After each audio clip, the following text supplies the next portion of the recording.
start off with the guys who are being drafted the highest in these best ball drafts. You know, it's the two running backs. It's Najee Harris. He's going as the RB20 right now in best ball. Travis Etienne right behind him, RB22. My question to you is the hype deserved around these two guys already being drafted, you know, with fringe third, fourth round picks in ADP? Are they going to be able to pay that off in year one? Yeah, I mean, I think there's definitely potential here, specifically with Najee Harris. So essentially what I've done, I've done my 2021 season projections overall, kind of put those baseline for the entire NFL. And I've also created baseline rookie projections right now. And obviously it's a little bit of forecasting, right? Because we don't know landing spot. But just trying to look at what's realistic, what rookies have done at their positions over the last 3 seasons, and then looking, of course, at my evaluation process for these rookies coming into things. Najee Harris, for me, I think he has all the makings to be a running back one, top 12 guy this season. He seems to be a little bit less landing spot dependent, I should say, than a lot of these guys. So for Najee Harris, if he gets the volume I expect him to get, which is over 225 touches, and the big thing about Najee Harris that a lot of folks who aren't as tuned into college aren't going to expect, because he's a big guy, he's 6'2", 230. For me, he's got the best hands in this class. I think he's going to be a dual threat back. So, I have him projected out at 40 receptions, and I think that's a really conservative projection for him coming into this season. So I have Najee Harris projected out as a top 10 running back right now, and I think it's only going to be a matter of volume. So I think he's going to easily return running back 20. I'd be smashing that all day. Is he, really the RB3 in this class? How do you view Javonte Williams? I know that he's been a subject of debate over the past couple of days following his pro day. Yeah, Javonte Williams is really interesting to me. For me, it is Harris and Etienne are in their own class, and they always have been. If you look at their tape evaluations, I understand why folks get excited about Javonte Williams, but I have never been anywhere near as excited as consensus. And so for me, it really is Harris and Etienne. And then after that, whether you like Javonte Williams, whether you like Kenneth Gainwell, I like Javian Hawkins a lot as well, who's kind of an under the radar guy right now.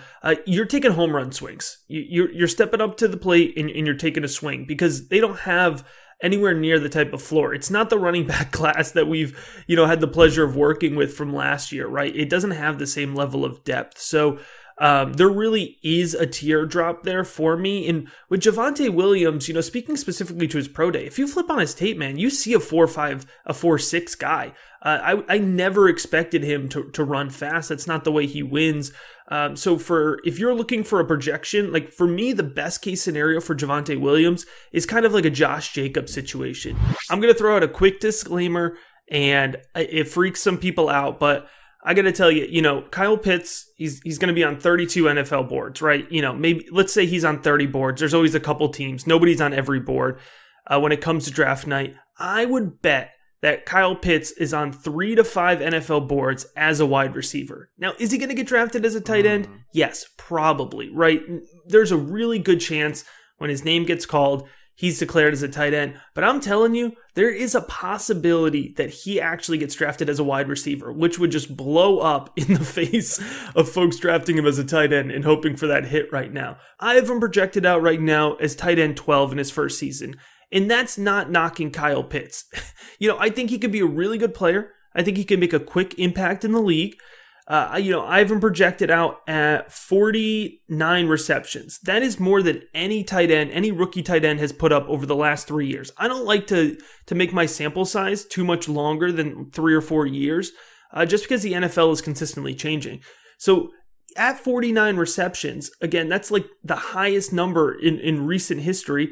That puts him about 700 receiving yards. So it's going to come down to touchdowns. And I have him at 5 touchdowns. I think that's reasonable. I think that's fair. Well, he's not asked to block a ton at Florida. And if he is in the NFL, it's going to be a slow transition. I mean, yeah, that's definitely interesting to me. I have watched some Kyle Pitts tape, and he's just an athletic monster, right? He's 6'6", runs a 4.40. Honestly, I think when he comes into the NFL, he's a top 5, top 6 tight end in terms of raw talent.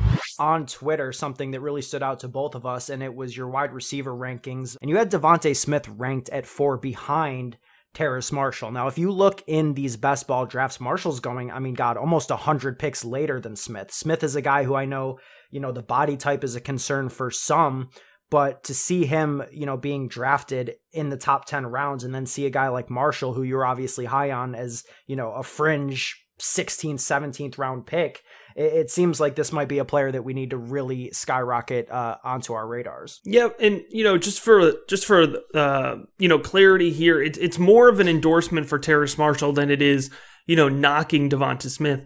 I like Devonta Smith. It's a really weird place to be this year because it seems like you either have to love Devonta Smith or hate Devonta Smith, but I like him. Mm-hmm. I think he's a really well-rounded prospect. I think he has great hands. He's certainly has great route running ability, separates really well, great release off the line of scrimmage. However, I also recognize that for him to be successful, he does have to perform as an outlier. And I'm not saying he can't, playing at $170, but I'm saying, it's more difficult to bet on those outliers.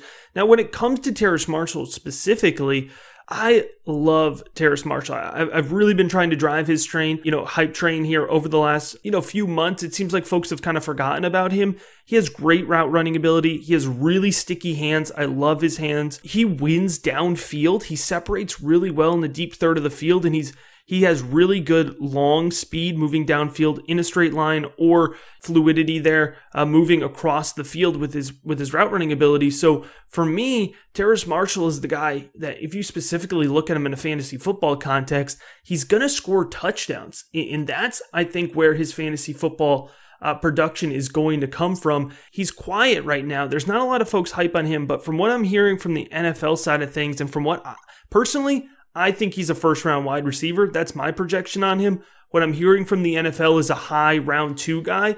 And I think that if you want to target Terrace Marshall, you have to do it before the draft because post-draft, he's going to get the kind of bump that T. Higgins kind of got, just over into the second round. And all of a sudden, now folks are paying attention.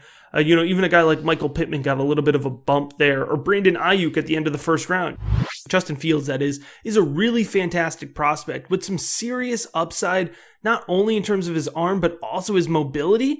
And when it comes to fantasy football, man, being a statue in the pocket, it is so difficult for you to be fantasy football relevant now as a quarterback and as a statue. And Mac Jones can't move, man. I mean, that he couldn't juke out like a statue. It's so bad.